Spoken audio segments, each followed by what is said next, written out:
Work done bye a variable force, तो अभी करेंगे हम लोग। उसके साथ ही साथ एनसीईआरटी का एग्जाम्पल नंबर 5.5 उसको भी देखेंगे। ये वाला टॉपिक क्लास 12th में भी काम आता है बहुत ज्यादा, ये वाला टॉपिक, इसलिए बहुत ज्यादा इंपॉर्टेंट है। इसमें हम लोग को इंटीग्रेशन का यूज होगा। जिसका इंटीग्रेशन पढ़ा हुआ है उसको अच्छे से समझ में आएगा, नहीं पढ़ा हुआ है तो इंटीग्रेशन का टॉपिक देख लेना है, ठीक है। यूट्यूब पे उसका वीडियो भी बनाया हुआ है, इंटीग्रेशन बाय अमन लिख करके सर्च करोगे तो वो आ जाएगा। जिसको नहीं किया हुआ इंटीग्रेशन वो कर लेंगे तो ये अच्छा रहेगा। इससे पहले हम लोग scalar product, work energy theorem, work kinetic energy, work done bye constant force, ये सब पढ़ लिए, ठीक है। Work done by variable force कहने का अर्थ ये हुआ कि हम लोग जो वर्क निकालेंगे वो एक ऐसे फोर्स के कारण निकालेंगे जो फोर्स बदल रहा हो। हम लोग वर्क जो निकालेंगे एक ऐसे फोर्स के कारण निकालेंगे जो क्या हो रहा है, बदल रहा हो। बार बार हम बोले एक बात कि गाल पे हाथ नहीं रखना है, उससे आदमी दूसरे दुनिया में चल जाता है, अलग अलग ख्याल आने लगता है। कोई बात नहीं, टॉपर को छोड़ के, जिसका मार्क्स अच्छा रहता है सबको छोड़ के बाकी लोग ध्यान नहीं लगे। चलो कोई बात नहीं। Work done by variable force, तो देखो इसमें क्या कैसा क्या कॉन्सेप्ट रहता है उसको अच्छे से समझते हैं। जैसे कि इसको एग्जांपल से समझते हैं ना। इसमें होगा क्या इन दिस केस ना, इन दिस केस क्या होगा, magnitude of force will change ना। इसमें क्या होगा, magnitude of force will change ना। इसमें जो फोर्स का मैग्नीट्यूड है वो बदलेगा, ध्यान रखना है, ठीक है। तो चलो ठीक है, बदलेगा इसमें फोर्स का मैग्नीट्यूड। तो बात करते हैं इसमें हम लोग को, जैसे कि एक क्वेश्चन वगैरह के माध्यम से भी हम लोग समझेंगे इसको। एग्जाम्पल पहले दिखाते हैं। जैसे मान लिया जाए ये एक ऑब्जेक्ट है, ठीक है, इस पर हम लोग ऐसे करके फोर्स लगा रहे हैं। फोर्स हमारा क्या है, F, और ये जो फोर्स है ये एक वेरिएबल फोर्स है, वेरिएबल फोर्स है, ठीक है। फोर्स कैसा है, वेरिएबल है, ठीक है। तो वेरिएबल फोर्स है ये, और ठीक है, ये क्या हो रहा है, वेरिएबल फोर्स है। इसमें हम लोग जैसे जैसे इसको आगे बढ़ाएंगे धीरे धीरे मान लो फोर्स बदल रहा है, धीरे धीरे क्या कर रहे हैं, फोर्स को भी बदल रहे हैं। तो जैसे इसको जब हम फोर्स लगाते हैं, फोर्स लगा करके अगर हम लोग इसका डिस्टेंस को क्या करते हैं, बदलते जाएंगे, आगे जाएंगे। तो जैसे जैसे आगे जा रहा है, मान लिया जाए फोर्स का मान बढ़ा भी सकते हैं। जैसे जैसे आगे जा रहा है साथ साथ फोर्स को भी बढ़ा रहे हैं। मान लिया जाए एक ग्राफ के मदद से बतलाते हैं इस सिचुएशन को। एक ग्राफ के माध्यम से देखो, ग्राफ के लैंग्वेज में इस चीज को देखो, या फिर इक्वेशन से भी देख सकते थे हम लोग। मान लिया जाए इधर डिस्टेंस है और इधर क्या है, फोर्स है, डिस्टेंस और फोर्स है, और फोर्स बराबर इक्वेशन दिया हुआ मान लिया जाए 2x। इसका मतलब अगर डिस्टेंस हमारा 0 है, ओरिजिन पे, यहां पे x बराबर क्या है, 0, और यहां से इधर आगे बढ़ रहा है। तो जब हम x को बदल देंगे तो फोर्स भी हमारा बदलेगा इस समीकरण के अनुसार। अगर x का मान हमारा 0 है तो फोर्स भी हमारा क्या हो जाएगा, 0 न्यूटन। लेकिन जब x का मान हमारा, हाँ, x का मान हमारा मान लिया जाए क्या हो गया, अब अगर 1 मीटर डिस्टेंस अगर बढ़ करके 1 मीटर हो गया है तो फोर्स हमारा बढ़ करके 2 न्यूटन हो जाएगा। ये 1 मीटर तो ये 2 न्यूटन। अगर हम लोग डिस्टेंस बढ़ा करके इसका जो है वो डिस्टेंस कर दिए, मान लिया जाए 2 मीटर, डिस्टेंस क्या कर दिए, 2 मीटर, ठीक है। तो 2 दूना 4, फोर्स हमारा क्या हो गया, 4 न्यूटन। क्या, तो जैसे जैसे डिस्टेंस बढ़ाते जाएंगे वैसे वैसे फोर्स हमारा बढ़ रहा है। इसका मतलब शुरू में थोड़ा सा फोर्स लगाए, जब आगे चलने लगा धीरे धीरे फोर्स और बढ़ाने लग गए, ठीक है। तो ठीक है, तो इसका और इसका ग्राफ खींचने आता है। एक्स और एफ दोनों क्या है, 0 0, एक्स और एफ दोनों 0 0 है भैया। तो दोनों 0 0 है तो यहां पे रहेगा ना, ओरिजिन पे, दोनों 0 0 है तो कहां रहेगा, ओरिजिन पे। फिर देखो तो 1 और 2, यानी x का मान क्या कर गई है, 1, तो f का मान क्या रखेंगे, 2, यहां पे मिलाएंगे ना, 1 और 2, ऐसे करके ग्राफ खींचते हैं ना। 10th क्लास में? क्या अभी दोनों पॉइंट को सीधा लाइन से क्या करना है, मिला देना है। तो ये हमारा क्या हो गया, ये ग्राफ हो गया। ये समीकरण, ये ग्राफ, ये इक्वेशन, ये ग्राफ, क्या दोनों लेकिन एक ही बात कह रहा है कि भैया एक्स बढ़ाते जाइएगा तो फोर्स आपका बढ़ता जाएगा, कहना यही चाहता है। अच्छा ठीक है, हमको जो वर्क निकालना होता था वो वर्क कैसा होता था? तो वर्क होता था फोर्स गुना डिस्प्लेसमेंट, फोर्स इनटू क्या, डिस्प्लेसमेंट ना। इधर हमारा, इधर जो है ये डिस्प्लेसमेंट लेंगे। डिस्प्लेसमेंट क्या होता है, एक्स एफ माइनस एक्स आई। एक्स एफ माइनस एक्स आई को डिस्प्लेसमेंट कहते हैं। Change in x, final position minus initial position, chapter number 2 motion in straight line हम लोग पढ़ चुके हैं। डिस्प्लेसमेंट होता है change in position, final position minus initial position ना। डिस्प्लेसमेंट को ही हम लोग एक्स एफ माइनस एक्स आई ना। अच्छा, अगर हमको बोलेगा वर्क निकालिए तो वर्क का जो कॉन्सेप्ट है जरा से देखो तो, वर्क बराबर क्या होता है, फोर्स गुना डिस्प्लेसमेंट। फोर्स गुना क्या, डिस्प्लेसमेंट। तो अगर फोर्स और डिस्प्लेसमेंट का कोई ग्राफ दिया रहे, फोर्स और डिस्प्लेसमेंट का ग्राफ दिया रहे, तो याद रखना कभी भी अगर दो चीज का गुना करने से कुछ आता है, इसका मतलब गुना मतलब करना, यानी लंबाई गुना चौड़ाई, एरिया निकालने के लिए करते हैं ना। तो कोई भी ग्राफ में, जैसे कि याद करो वेलोसिटी टाइम का ग्राफ होता था, पोजीशन टाइम का ग्राफ था, एक्सेलरेशन टाइम का ग्राफ था, सबका ग्राफ हुआ करता था। ठीक है, वहां पे हम लोग पढ़े थे कि अगर वेलोसिटी टाइम ग्राफ का एरिया निकाल दे, तो वेलोसिटी टाइम ग्राफ का एरिया निकाल दे तो वो हमको चेंज इन पोजीशन यानी डिस्प्लेसमेंट देता था। यहां पर फोर्स और डिस्प्लेसमेंट यानी कि फोर्स ऑन पोजीशन, फोर्स और पोजीशन, ये पोजीशन ही तो बता रहा ना, एक्स बराबर 0 पोजीशन है ना। पोजीशन का फोर्स के साथ ग्राफ इक्वेशन है ये ग्राफ है। अगर हम पोजीशन और फोर्स का जो ये ग्राफ दिया हुआ है इसका एरिया निकालेंगे तो हमको वर्क मिलेगा। ये तो एक जनरल तरीका हुआ। अब बहुत एक इक्वेशन के मदद से भी हम दिखाएंगे। अभी ये ग्राफ में अगर लिखा रहेगा ना, ग्राफ अगर लिखा रहेगा एक्स और एफ का, तो हम लोग अगर एरिया निकालते, जैसे 1 मीटर से लेकर के, मान लिया जाए 1 मीटर से लेकर के, और ये 2 मीटर है ना, एक्स बराबर कितना हो गया, यहां पे 2 मीटर, एक्स बराबर कितना 2 मीटर, तो एफ हमारा कितना हो जाएगा भैया, हाँ यहां पे एफ हमारा कितना हो जाएगा, जरा देखो तो एफ हमारा कितना हो जाएगा 4। ठीक है, एफ हमारा कितना हो जाएगा यहां पे, ये हमारा 4, ऐसे होगा ना, बदलेगा ना। तो मान लिया जाए अगर सवाल कर दे कि 1 मीटर से अगर ऑब्जेक्ट को हम खिसका करके 2 मीटर तक लेके गए, ऑब्जेक्ट को कहां से कहां तक खिसका के लेके गए, 1 मीटर से 2 मीटर तक, तो उस दौरान वर्क कितना हुआ। तो पता है इसको निकालने के लिए हमको जो तरीका करना पड़ेगा वो 1 मीटर से और 2 मीटर के बीच में हमको यही एरिया निकालना पड़ेगा। यही एरिया बराबर होगा वर्क बिटवीन x बराबर 1 मीटर टू x बराबर 2 मीटर। x बराबर 1 मीटर से 2 मीटर तक जो खिसकाए है उस दौरान वर्क का मान। अगर फोर्स और x का पोजीशन का ग्राफ दिया रहे तो उसका एरिया हमको क्या देता है, वर्क देता है। ये तो ग्राफ के भाषा में बोल दिया, लेकिन इक्वेशन में रहेगा ना, तो एरिया माने होता है इंटीग्रेशन करना। जब हम लोग पढ़े होंगे चैप्टर नंबर 2, अरे जिसका चैप्टर 2 है, अच्छा इधर बातचीत करने में भी सुविधा होगा। चैप्टर 2 में गड़बड़ है कहानी, इधर भी वो वाला बात नहीं आएगा, लेकिन फिर भी एक रटाया रटाया फॉर्मेट तो हम दे ही सकते हैं।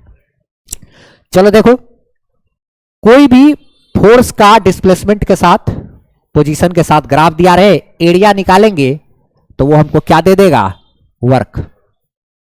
फोर्स और चेंज इन पोजीशन के बीच का क्या करेंगे, ग्राफ निकालेंगे तो हमको वो क्या दे देगा, एरिया। वो एरिया निकालेंगे तो एरिया हमको वर्क दे देगा। अगर बोलता 0 से 1 सेकेंड के बीच, 0 से 1 से, तो ये वाला का एरिया निकालते। ये एरिया कैसे निकलता है ट्रायंगल का, हाफ इंटू ये बेस इंटू ये हाइट। अच्छा, ये वाला एरिया कैसे निकलेगा, तो ये वाला एरिया निकालने के लिए हम लोग यहां से यहां तक एक ट्रायंगल जैसा मान सकते हैं ना, यहां पे एक ट्रायंगल का अलग निकालेंगे, हाफ इंटू बेस कितना है 1, 1 का ही ना गैप है, बेस इंटू हाइट कितना है ये, तो half into base into height ये एरिया, और ये वाला एरिया कैसे निकलेगा, ये 1 इंटू 2 लंबाई गुना चौड़ाई, और दोनों एरिया को जोड़ देंगे टोटल एरिया आएगा, तो वही एरिया हमको क्या दे देगा, वर्क ना। तो हम लोग एक बात ध्यान रखेंगे कि area under force and position graph gives क्या, work done, gives work done. अच्छा ठीक, और एरिया निकालने के लिए अगर नॉर्मल एरिया है तो आराम से निकाल लेंगे, लेकिन अगर एरिया अगर कॉम्प्लिकेटेड है, ऐसे ऐसे टेढ़ा टेढ़ा लाइन है, तब वहां पे इंटीग्रेशन चलेगा, ठीक है, तब अलग कहानी होता है। बात करते हैं इस चीज को, एक बार लिख देते हैं एक लाइन।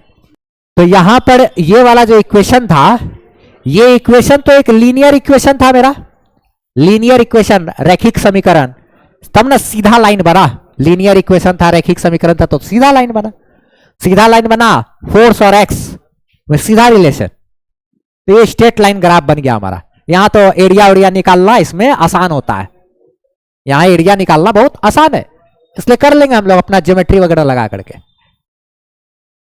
लेकिन अगर मान लिया जाए, इसी चीज को यहां पे एक बात लिख भी दिए हैं कि area under force and position graph gives work done. अच्छा, इसी में अगर कहानी कुछ ऐसा रहे, जैसे मान लिया जाए कि एक और एग्जाम्पल देते हैं, एग्जाम्पल नंबर 2, एग्जाम्पल नंबर 2। अब अगला एग्जाम्पल में देखो, जैसे कि इसको ऐसे कर सकते हैं, एग्जाम्पल 2, एक और एग्जाम्पल, जैसे अगर मान लिया जाए पोजीशन और फोर्स के बीच का जो ग्राफ है, वो ग्राफ कुछ अगर इस प्रकार का होता, तब ऐसा होता ग्राफ, तब एरिया निकालने में तो दिक्कत हो जाता ना, तब एरिया निकालने में क्या होता है, हमको दिक्कत हो जाता है यहां पे। तब बोलता कि x बराबर यहां पे मान लिया जाए x बराबर 2 मीटर है, और यहां पे मान लिया जाए अगर x बराबर 4 मीटर है, x बराबर 2 मीटर और x बराबर 4 मीटर, इनके बीच अगर बोलेगा तो क्या करेंगे, यहां, और ये ग्राफ कहां तक है भाई,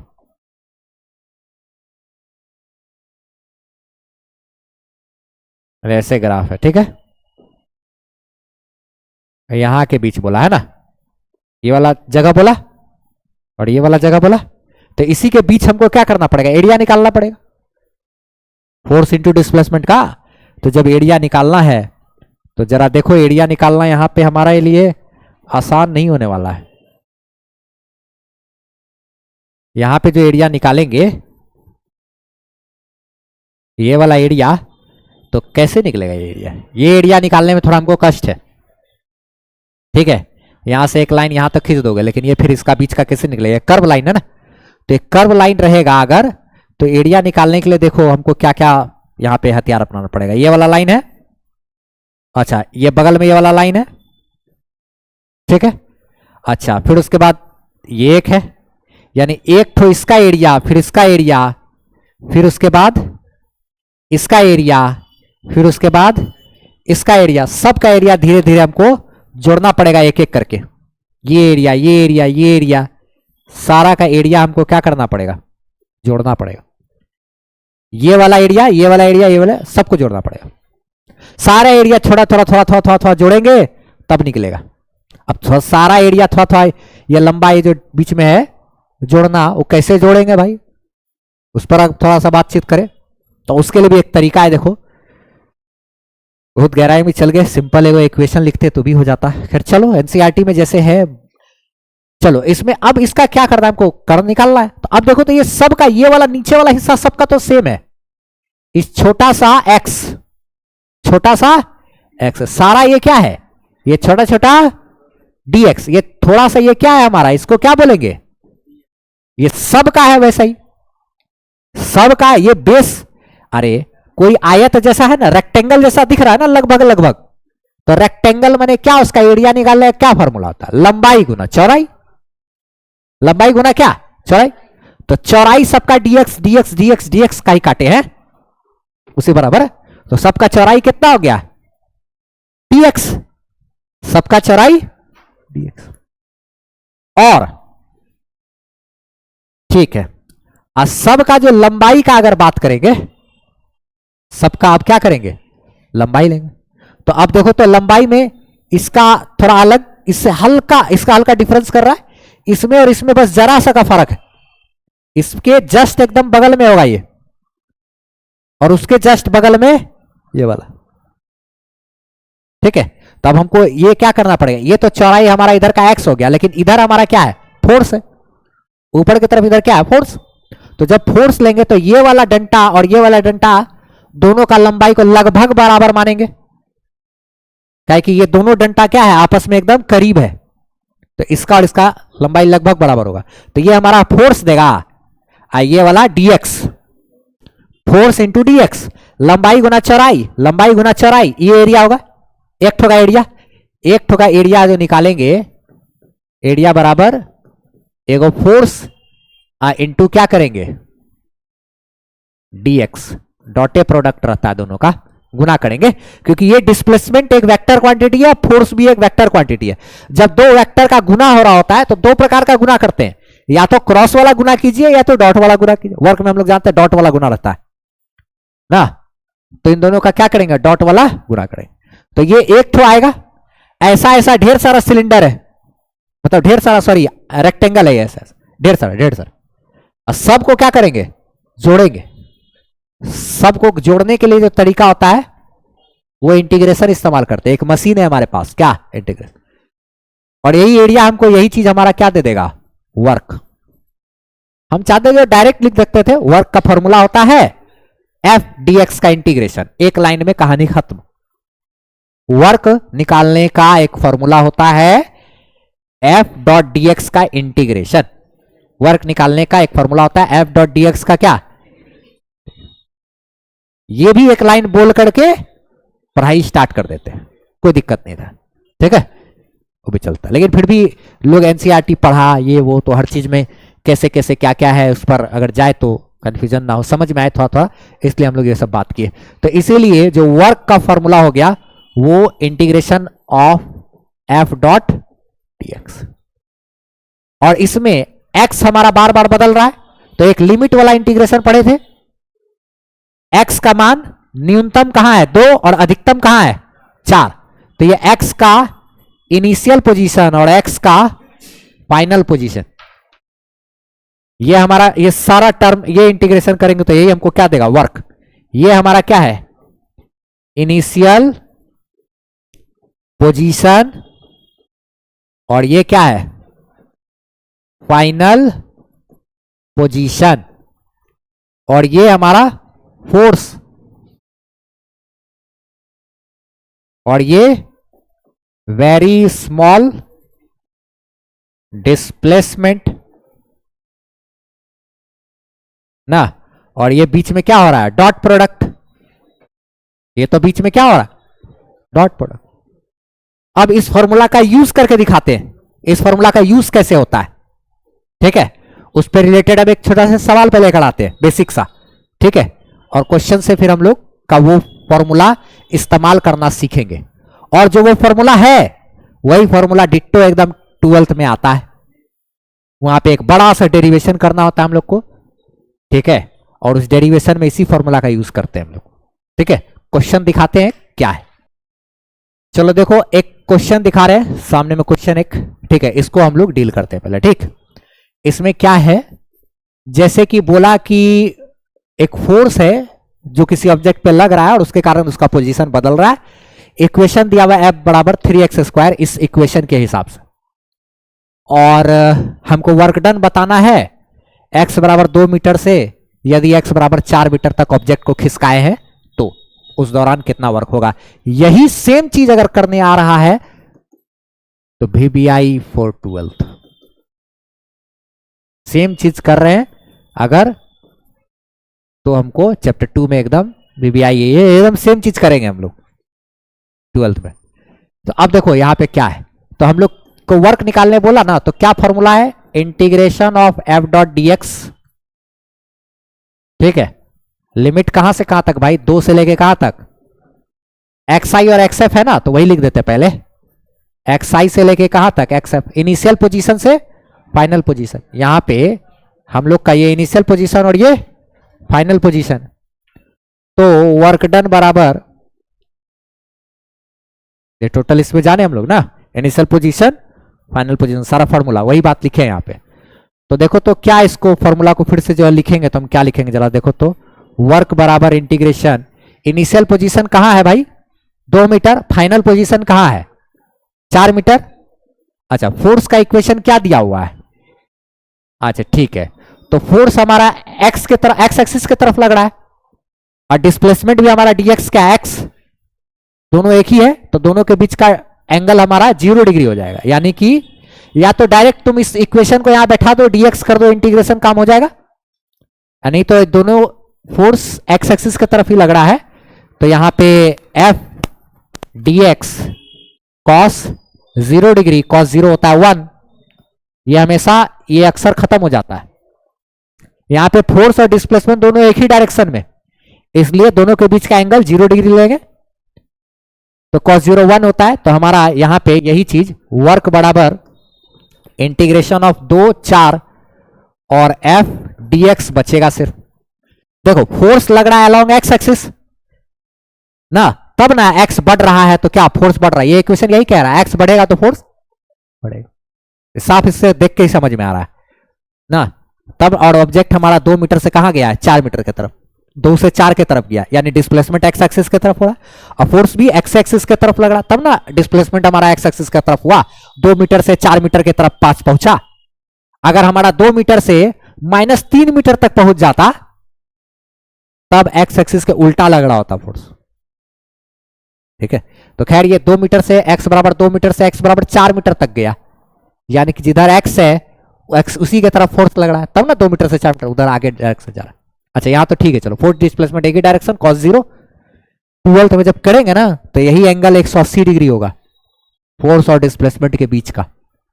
जैसे मान लो ये ऑब्जेक्ट है, ऐसे छोड़ दिए, ठीक है, तो अभी यहां तो ग्रेविटेशनल फोर्स नीचे, डिस्प्लेसमेंट भी नीचे, लेकिन अगर इसको हम ऊपर लेके जा रहे हैं, अभी ग्रेविटेशनल फोर्स नीचे है और डिस्प्लेसमेंट ऊपर, एंगल 180, तो अलग अलग सिचुएशन वो 12th में 180 वाला एंगल आएगा। खैर यहां हम लोग बात करते हैं फोर्स और dx का इंटीग्रेशन करना है भैया, तो वर्क बराबर फोर्स की जगह पे क्या लिखेंगे 3x स्क्वायर, क्या 3x स्क्वायर, ये dx को जस का तस ऐसे छोड़ दिए, इंटीग्रेशन हमारा कहां से कहां तक है 2 से लेके 4 तक, 2 से लेके कहां तक 4 तक।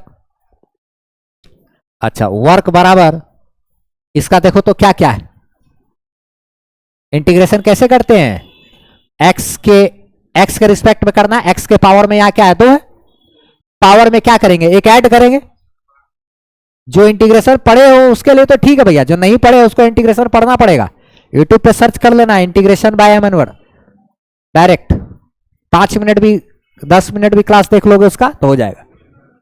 इंटीग्रेशन का पहला स्टेप होता है पावर में 1 जोड़ना, जोड़ के जितना है उतना से भाग देना, तो ये हमारा इंटीग्रेशन तो हो गया। बाप रे बाप, चलो इंटीग्रेशन, उसके बाद क्या करते हैं, यहां 2 है और यहां क्या है 4 है, तो 2 है और 4 है, तो ये 2 और 4 को यहां पे बैठा देते हैं, यही ना इंटीग्रेशन होता है, जो लोग जान रहे हैं वो समझ रहे होंगे। अब क्या करना है 3x का पावर क्यूब, 3x का पावर 3 बटा 3 और 2 4 जैसे का तस रहेगा, 3x का पावर 3 बटा 3 इसको लिखेंगे क्या, तो वर्क बराबर देखो तो ये क्या है 3x का पावर 3 भागा 3, 2 और 4 या डाल दिए, वर्क बराबर देखो तो, हाँ ये संयोग है कि 3 और 3 यहां कट रहा है, कभी कभी नहीं भी कटता है। अगर यहां पे पावर की जगह 5 रहता तो पावर में 5 + 1 यानी कि पावर अगर मान लिया जाए 6 रहता तो 6 + 1 7, 7/7 करते तो 10 का 10 छोड़ देते। लेकिन यहां संयोग है कि क्या हो रहा है, 3 से 3 कट रहा है, तो ये वाला 3 काट देंगे तो क्या बचेगा, x का पावर 3। और ये लिमिट कहां से कहां तक है, 2 से 4 तक। जो इंटीग्रेशन पढ़े हो उसके लिए आसान है ये।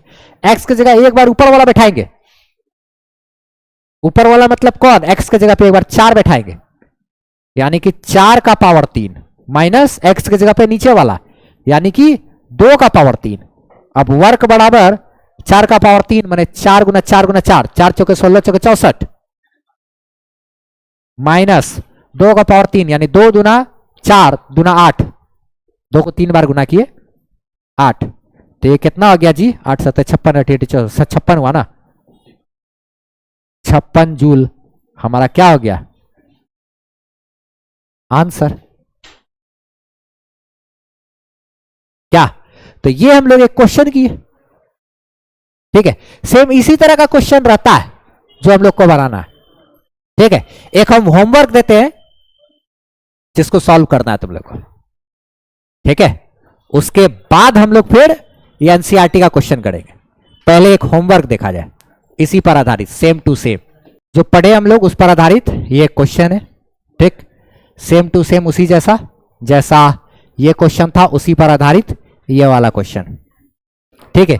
इस क्वेश्चन को बनाना है और आंसर बताना है, ठीक है।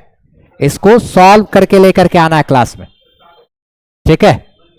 और जो भी ऑनलाइन देख रहे होगे वो कमेंट करेंगे इसका आंसर। हम लोग उसके बाद अब आगे एनसीईआरटी का क्वेश्चन सॉल्व करेंगे। कौन, 5.5 ये क्वेश्चन हम लोग को सॉल्व करना है। एनसीईआरटी का एग्जाम्पल नंबर 5.5, इसमें क्वेश्चन क्या बोल रहा है इसको अच्छे से समझते हैं हम लोग।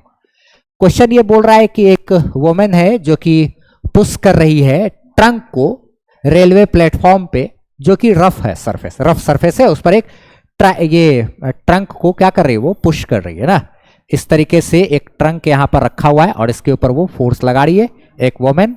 F बराबर जो फोर्स है वो 100 न्यूटन का है, 100 न्यूटन का वो फोर्स लगातार लगा रही है। और कितना देर तक दूर तक लगा रही है भाई, तो 10 मीटर तक लगा रही है। इसमें बोल रहा है कि 10 मीटर तक वो लगातार इस फोर्स को लगाई है और यहां से लगा करके यहां तक लेकर के आई। F बराबर लगातार 100 न्यूटन लगाई और लगा करके घिसट करके इसको आगे तक लेकर के गई है, धक्का दे करके यहां तक लेकर गई।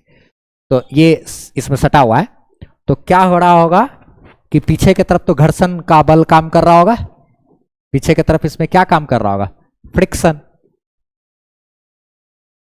क्या, फ्रिक्शन फोर्स नहीं, पीछे की तरफ क्या काम कर रहा होगा, फ्रिक्शन, काइनेटिक फ्रिक्शन फोर्स।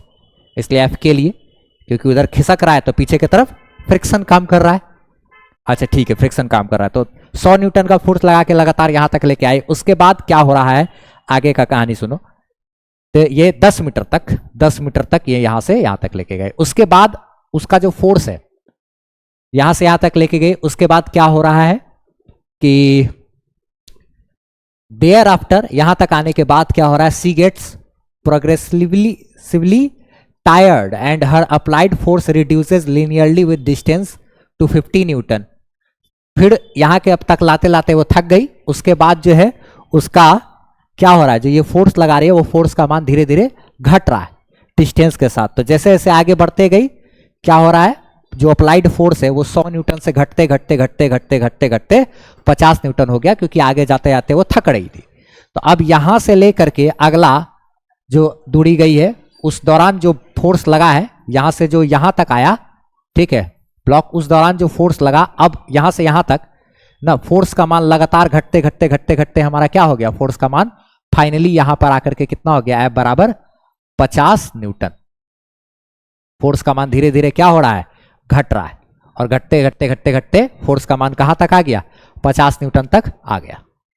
तो ठीक है, यहां से यहां तक तो 100 न्यूटन लगा, उसके बाद फिर घटा। तो फोर्स का मान तो घटा, लेकिन जो पीछे की तरफ जैसे फ्रिक्शन लग रहा था वो फ्रिक्शन तो हमारा लगता रहेगा, वही फ्रिक्शन दोनों के बीच का सरफेस सेम है, तो फ्रिक्शन हमारा क्या होगा, लगातार पीछे की तरफ लगता रहेगा। इसे बोल रहा है कि plot the force applied by the women and the frictional force which is 50 Newton versus displacement. मतलब हमको एक यहाँ पे एक बात बताया कि पीछे की तरफ जो फ्रिक्शन फोर्स काम कर रहा है उसका मान हमेशा 50 न्यूटन है। पीछे की तरफ जो काम कर रहा है फ्रिक्शन फोर्स उसका मान 50 न्यूटन है। बोला कि एक ग्राफ खींचिए कि ये जो फोर्स लगा रही थी ना वोमेन, यहां से यहां तक 100 न्यूटन का, फिर यहां से वहां तक फोर्स का मान धीरे धीरे घटता चला गया।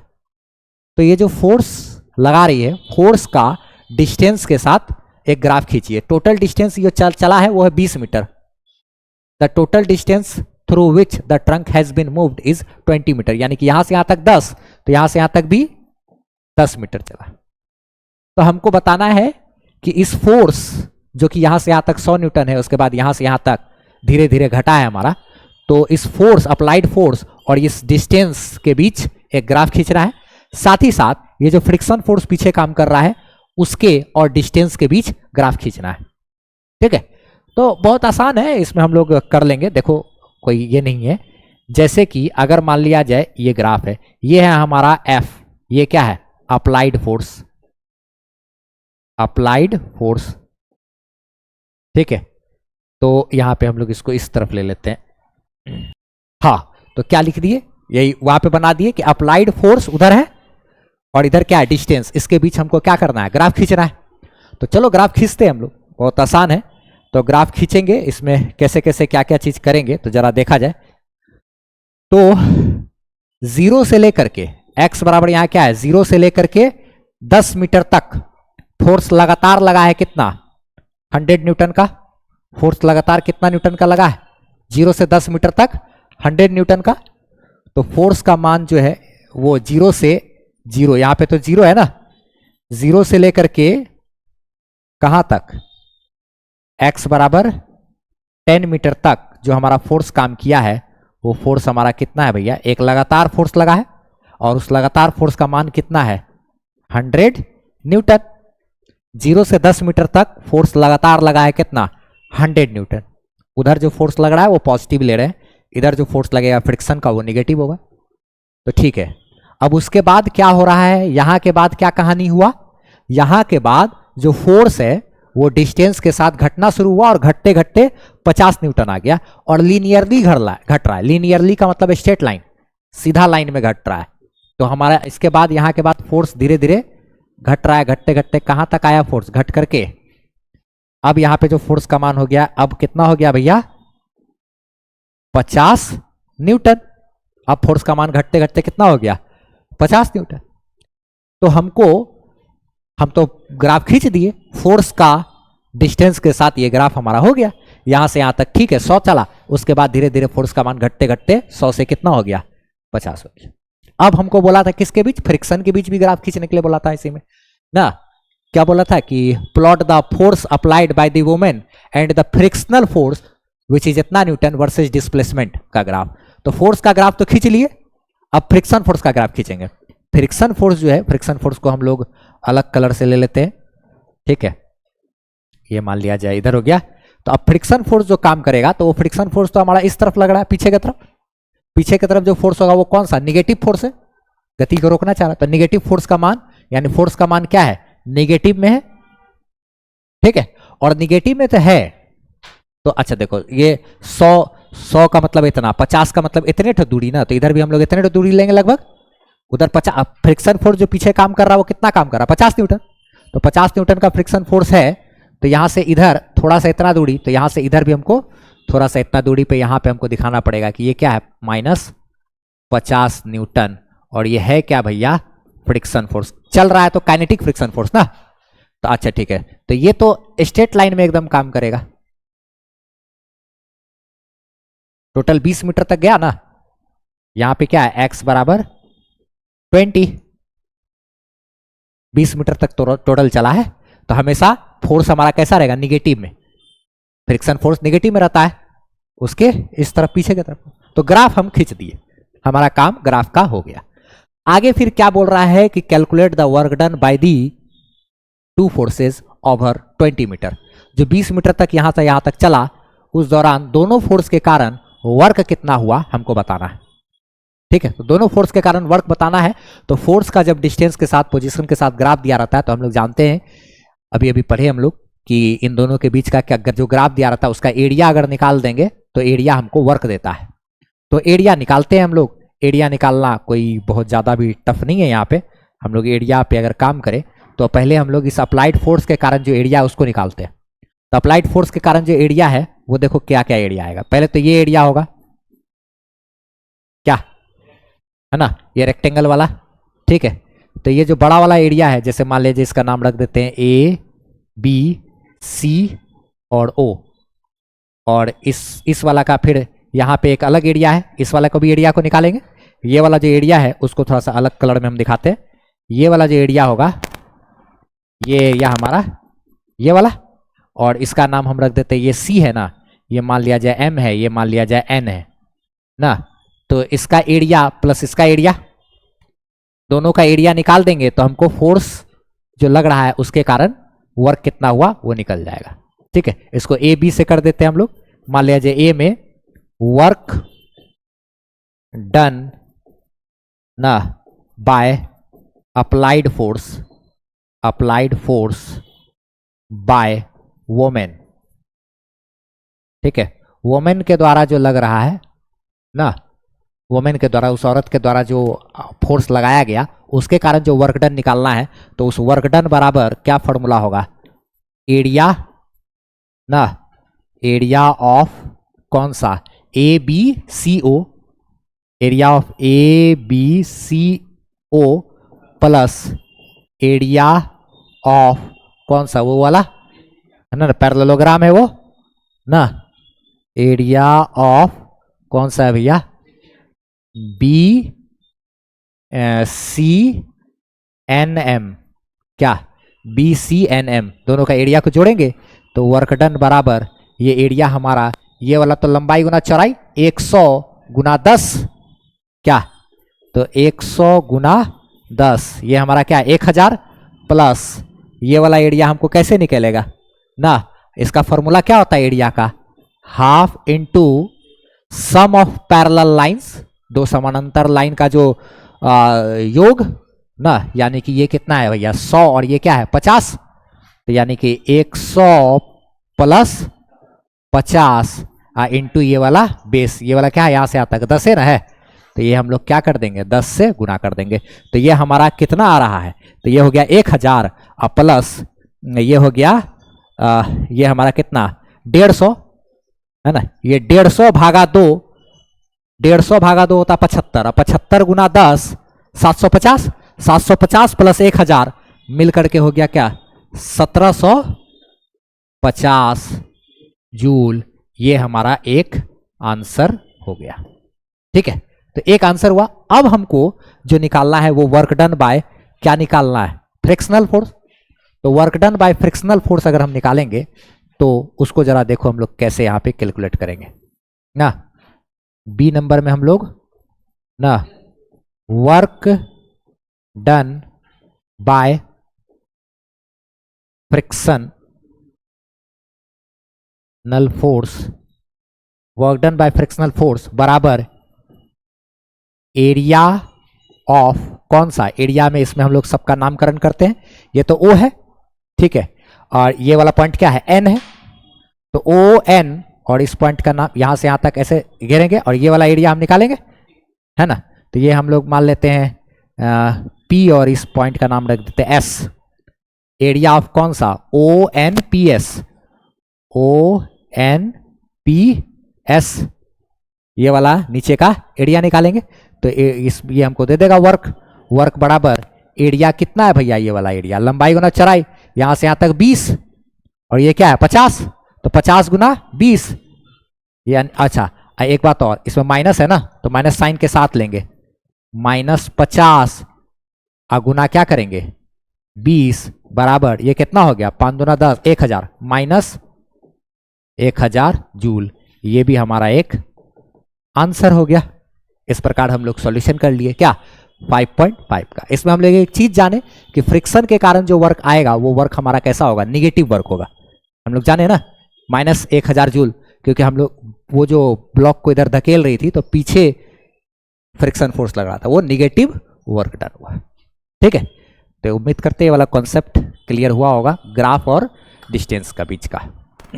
बस ये सॉल्यूशन हो गया हमारा। तो ये हम लोग इसमें ये चीज पढ़े ना, work done by variable force, और ये सब चीज समझे, ये फॉर्मूला हम लोग जाने इसका, ये क्वेश्चन किए, इसका तो आंसर बताना है, और ये हम लोग एनसीईआरटी का एग्जाम्पल नंबर 5.5 कंप्लीट किए। ठीक है, अगले क्लास में हम लोग को पढ़ना है एनसीईआरटी से work energy theorem for variable force. Work energy theorem हम लोग पहले भी पढ़ चुके हैं। ठीक है, वर्क एनर्जी थ्योरम हम लोग पढ़ने वाले हैं अब किसके लिए, वेरिएबल फोर्स के लिए। ठीक है, वो नेक्स्ट क्लास होगा। आप हमारी वेबसाइट से फ्री पीडीएफ नोट्स ले सकते हो, एसे दे सकते हो, और सारा एड फ्री वीडियो लेक्चर्स आप देख सकते हो, वो भी एकदम अरेंज किया हुआ आपको 11 12 का फिजिक्स का सारा वीडियोस वगैरह मिल जाएगा। और कमेंट सेक्शन में पिन अप किया हुआ हमारा व्हाट्सएप चैनल का लिंक है, उसको आप फॉलो जरूर कर लीजिए ताकि हमसे आप बेहतरीन ढंग से जुड़